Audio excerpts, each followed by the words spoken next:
Θέλω να σηκώσετε, μπορείτε, το τρίτο πρώτο στεφάνι, τρίτη θέση. Ένα χειροκρότημα. Ποιος το χειροκρότημα αυτό?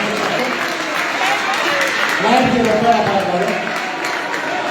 Περίμενε, περίμενε. Το στεφάνι.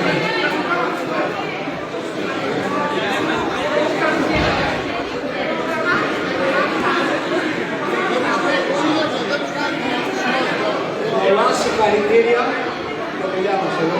Το όνομά σου.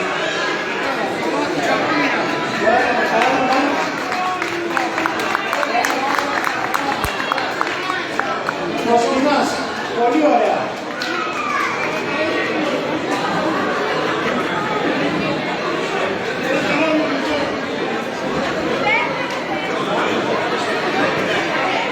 Πάμε για τη δεύτερη θέση. Ας το σηκώσουμε. Τα μήνα. Εδώ είμαστε.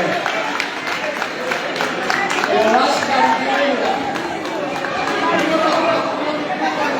Η Χρύσα.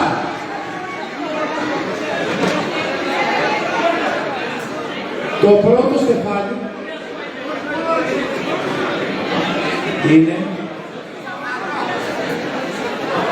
το πρώτο στεφάνι Νίνα Σιφάκη.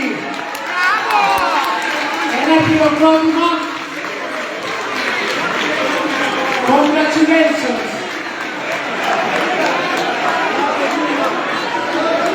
Πολλά συγχαρητήρια. Σε 5 λεπτά θα γίνει απομονή του. Πολλά συγχαρητήρια σε όλους και μην μπορούν να είστε καλά. Καλή συνέχεια, καλή διασκέδαση.